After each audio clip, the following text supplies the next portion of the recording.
میں سارے عالم کے رب کا رسول ہوں، میں تم کو اپنے رب کا پیغام پہنچاتا ہوں اور میں تمہارا بھلا چاہنے والا ہوں۔ میں اللہ تعالیٰ کی طرف سے وہ جانتا ہوں جو تم نہیں جانتے۔ میں تم میں سے یہ نہیں کہتا کہ میرے پاس اللہ کے خزانے ہیں، میں علم غیب نہیں رکھتا، اور نہ میں یہ کہتا ہوں کہ میں فرشتہ ہوں۔ میں حقیقتاً کچھ بھی نہیں مگر صاف صاف خبردار کرنے والا ضرور ہوں۔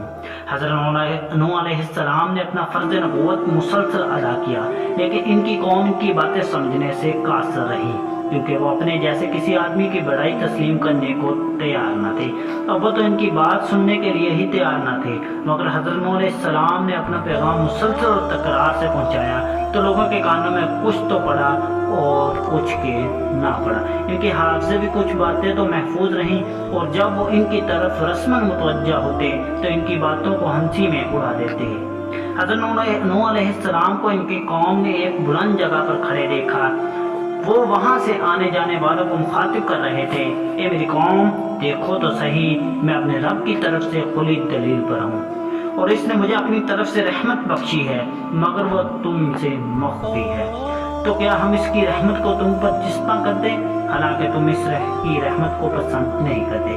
حضرت نوح علیہ السلام نے اس مخاطب کے بعد اپنی قوم پر ایک نظر ڈالی تو انہیں یہ عبرت ناک منظر نظر آیا کہ کچھ نے اپنی آنکھیں بند کر لی تھی اور کہ وہ ان کی شکل دیکھنا تک گوارا نہ کرتے تھے، اور اکثریت نے اپنے کانوں میں انگلیاں دے لی تھی۔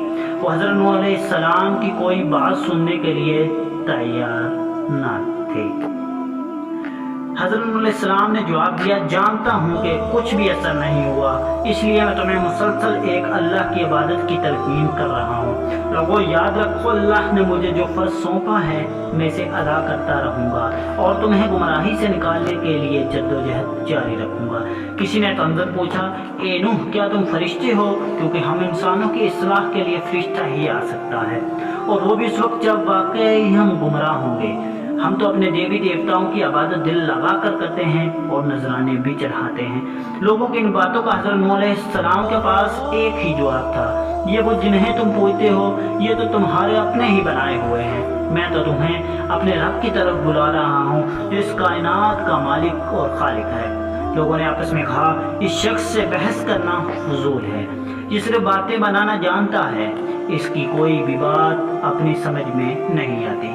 اس طرح لوگ حضرت نوح علیہ السلام کا مذاق اڑاتے ہوئے چلے گئے، اور حضرت نوح علیہ السلام اپنی جگہ تنہا کھڑے رہ گئے۔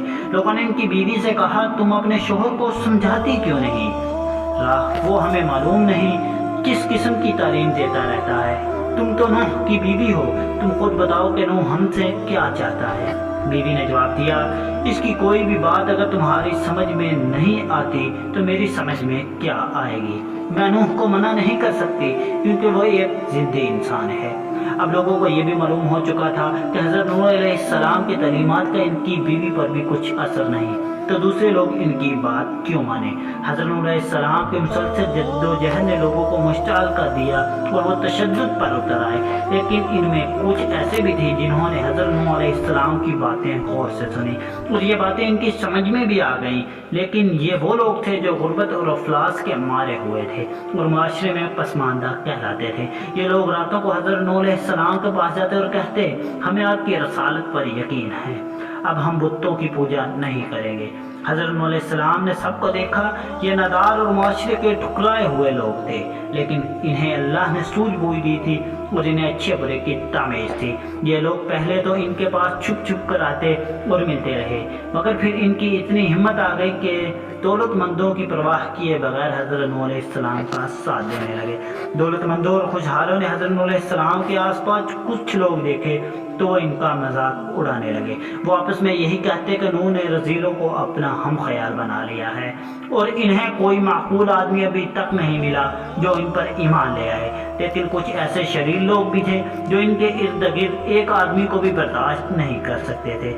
انہوں نے حضرت نوح علیہ السلام کو دھمکی دی، اگر تم باز نہ آئے تو ہم تشدد سے کام لیں گے۔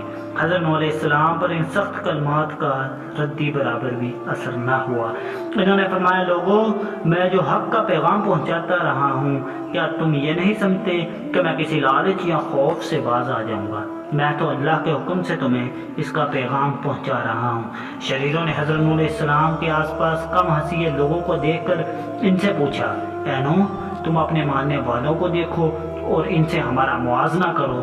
یہ غریب اور نادار تو اس لائق بھی نہیں کہ انہیں علاج کے لیے بھی ہم اپنے پاس بلائیں۔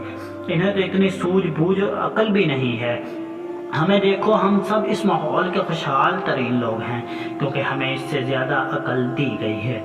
ہم اور تمہارے یہ ساتھی برابر تو نہیں ہو سکتے۔ تم ان سب کو خود سے دور کرو، تب ہم تمہارے پاس بیٹھ کر تمہاری باتیں سنیں گے اور غور کریں گے، اور وہ کسی حد تک قابل قبول ہیں۔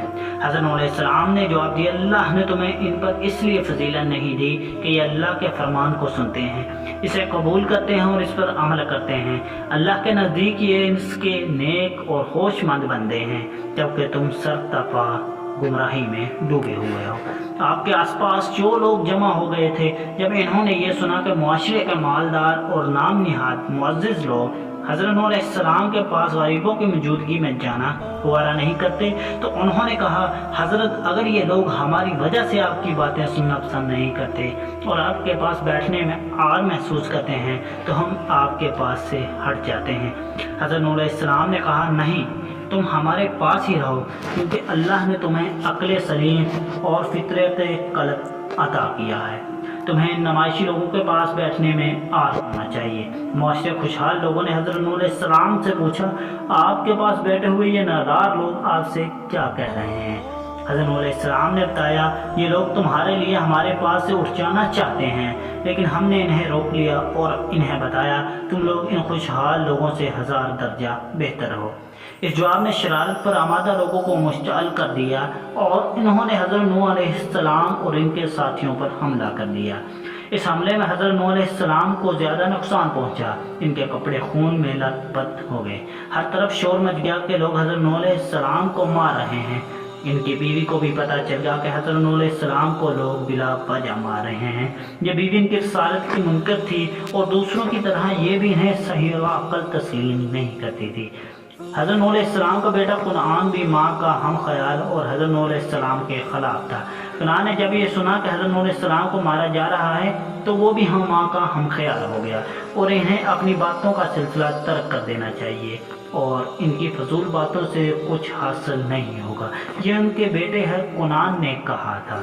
ماں حضرت نوح علیہ السلام کو بچانے کے لیے چل پڑی، بیٹے سے بھی کہا، تم بھی میرے ساتھ چلو۔ کنعان نے جواب دیا، میں وہاں جا کے کیا کروں گا، کیونکہ وہ باتوں سے باز نہیں آئیں گے اور مجھ میں اتنا حوصلہ نہیں کہ انہیں لوگوں سے بچاؤں۔ بیوی اکیلی ہی لوگوں میں پہنچ گئی، دیکھا کہ حضرت نوح علیہ السلام کو بہت بری طرح مارا ہے، جس سے وہ لہو لہان ہو گئے ہیں۔ بیوی نے اپنے شوہر کو اپنے پیچھے کر دیا اور مارنے والوں سے پوچھا، تم لوگ انہیں کیوں مار رہے ہو؟ لوگوں نے جواب دیا، نوح کی بیوی، تم اپنے شوہر کو سمجھاتی کیوں نہیں؟ یہ روز روز ہمیں گمراہ کرنے چلا آتا ہے، اسے گھر میں روک کر رکھو۔ تو دوستو، آج کی ویڈیو میں صرف اتنا ہی۔ ہماری جو نیکسٹ ایپیسوڈ ہوگی اس میں یہ قصہ مزید آپ کو بتایا جائے گا۔ تو دوستو، اگلا ایپیسوڈ دیکھنے کے لیے ہمارے چینل کو سبسکرائب کیجئے، ویڈیو کو لائک کیجئے اور اپنے دوستوں تک اس معلومات کو لازمی پہنچائیے۔ تو ملتے ہیں اپنی نیکسٹ ویڈیو میں، تب تک کے لیے خدا حافظ۔ معزز ناظرین،